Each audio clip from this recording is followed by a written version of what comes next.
Oh no, another Tyler Williams comp. You know it's bad when you get told to change the name of your comp. But surprisingly, this time it turned out not bad.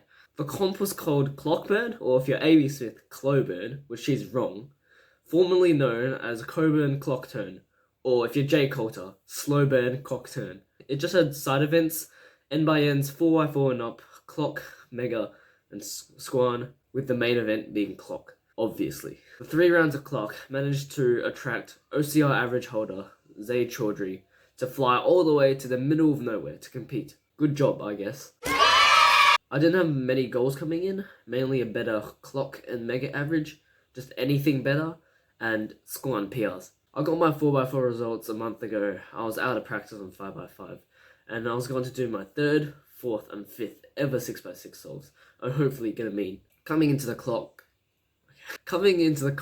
it was looking like a sub 7 Clock average was possible, though it wasn't exactly the goal. The day started off well, with my first solve being a 5.91, which somehow ranked me tied second in the entire 2.6 million square kilometres of Western Australia. The average was not good. My turning was great on the first one, but kind of flopped on the rest.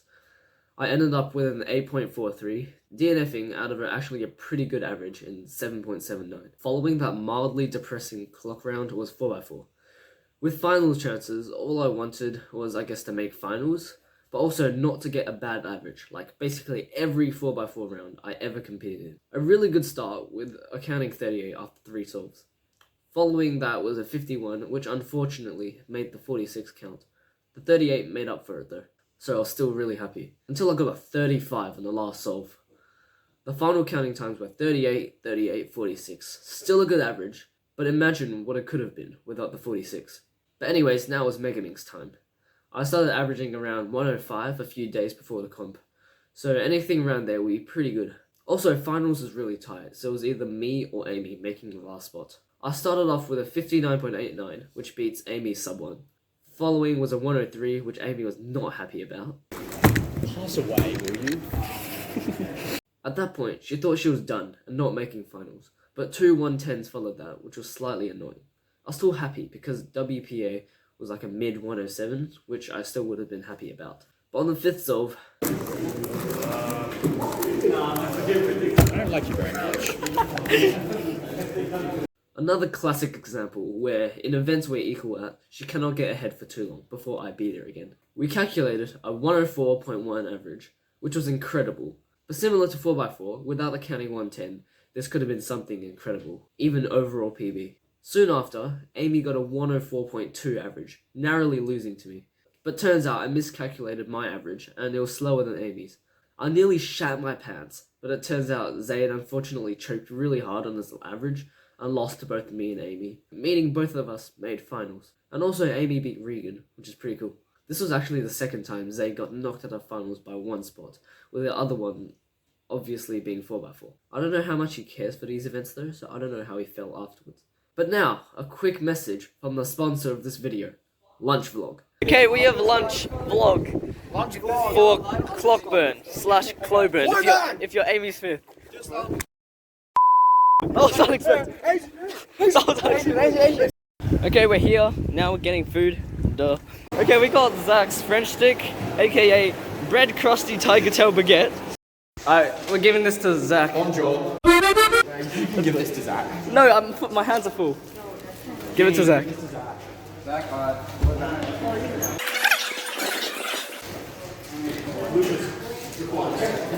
Okay, screw the baguette.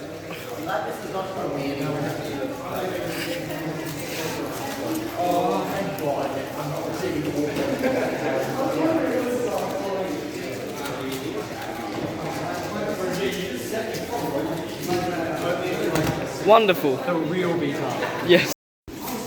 Do you know warm-up squonk? What? Do you know warm-up? Zach he just walked past me munching on his baguette. I just saw him walk past me. Zach prefers the crusty tiger bread over the French stick, so we're getting him that from now on. Okay, so what happened at Subway was that me and Amy both ordered our thingies. They were in the oven. And somehow my sandwich jumped the line and the person in front of me put their salad into my bread. And that just didn't get noticed. So like my bread just kind of like disappeared. So then they had to like remake mine.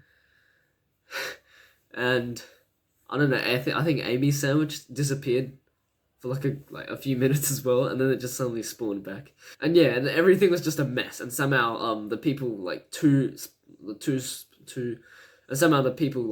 spots behind us managed to like leave the store before ours even finished. And yeah, that was just a complete mess. But yeah, that was just something funny that happened. I didn't really vlog as we were running a little short on time. But now, square one. Finals in the psych sheet was a 16 average, so I thought I had no chance. I averaged just barely sub 20. After 2 decent starts and a repeat scramble for the third, I got the real third scramble, and it was incredible.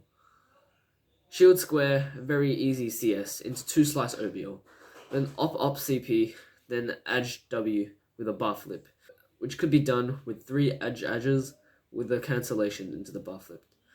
I locked up many times, but still got a 12.9, which is my 14th best solve ever at the time. Without lockups, this could have been even better.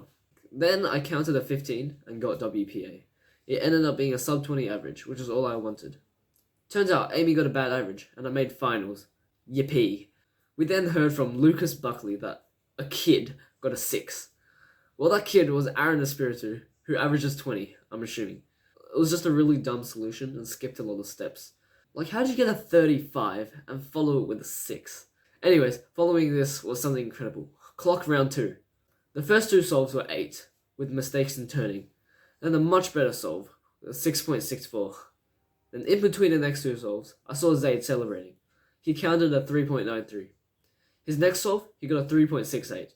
With a 501, 393, 338, and a 368, he thought he locked a low to mid 4 average. Lockie then whipped out his phone and calculated the average. I was going to record, but it was so intense that all I could do was stare. He tied the OCR average with a 4.22. The entire room started applauding. They just got OCR, holy shit. This is the first record I ever witnessed, not including Charlie Eggins' 3 blind OCRs at Nats 22, because he was in a different room. It was an incredible experience, and massive congrats to Zaid. But it wasn't over yet. He still has his 5th solve. And the scramble was very good. I could not imagine a nerves going into this one, but he managed to pull a 3.21, giving him a 3.6 average, world record 5. The room was silent during his solve, and when he stopped the timer, the whole room went crazy. I recorded it this time. The amount of noise coming from the room could not be caught on camera, partially because of my loud-ass voice.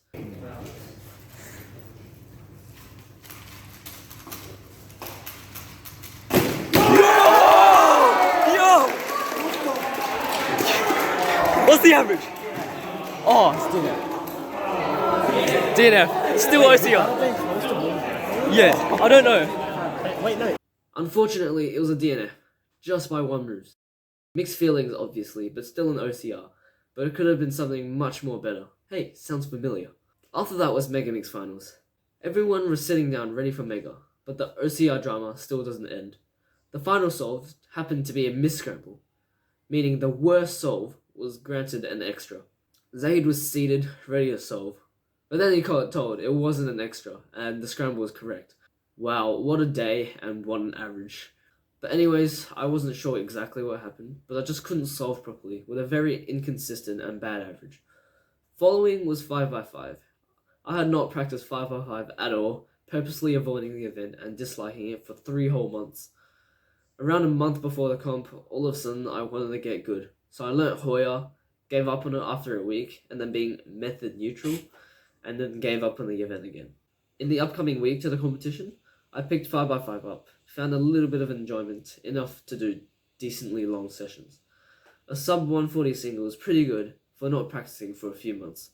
Not a good average at all, but again, for not practicing, it was decent. Next, 6 and 7. I famously don't own a 6 or a 7, but I signed up, and I also famously did my first ever 6x6 solve official, borrowing Amy's cube. I also did my second one, but it was so bad I didn't include it in the vlog. but there was a cumulative time limit of 25 minutes for both 6 and 7. This is my chance. I plan to get a 6 mean and hopefully just squeeze in a 7 single. From my past solves, I estimated 6 minutes for each 6 solve, which leaves 8 minutes to do a 7. This time, the very kind Smarky Repeat let me borrow his mains. This guy trusts me with his mains of his favourite events. My first solve was a 5:29, my overall PB. Sub 6 surprised me. I then follow with another sub 6, this time a 5.46. No, a 5 minute 46. My last solve was a 4:48, sub 5. I actually reacted to the solve. I think it was my biggest reaction all comp with a little fist bump. Unless you consider laughing a bigger reaction. I don't like you very much. I reacted to a 6x6 solve. Now it was time for my 7 solve. The sheer size of the puzzle shocked me, and I forgot that was an odd numbered cube. My final solve was just over 10 minutes, not making the time limit. That was okay though. Next up, 4x4 finals. A really good start with just one bad solve. But on the last solve, I didn't start the timer. I don't really know, but does that look too short? It looked like I had my hands down on the pad for a decent amount of time. It wasn't going to be PR anyways, and I didn't have a chance to podium, so it didn't matter too much. Next was square 1 finals. Not the best average, but still decent, with the last one being a DNF just by a 1 turn, but it didn't change the result that much. Lastly was clock finals. In my mind, I had the slight chance of podiuming, and I knew my turning was not the best officially. So I tried not looking at other people's time, which is tricky because I was right next to Jay Coulter. Turning was overall not the best, but still passable, decent. Even my first solve, the best one of the average, had bad turning. I ended up 4th by 0.1, which was disappointing, as with better turning, I could have been on the same podium as Jay Coulter and Zaid Chaudhry, which the thought of it was incredible. Josh was extremely shocked when his name got called up for 3rd place, which is pretty funny. And Jackson somehow DNF'd 4 out of 5 solves, which is honestly more impressive than me nearly podiuming. Overall, results were mixed, some great, some horrible, but I had a fun time for my last comp of 2023. Whoopee!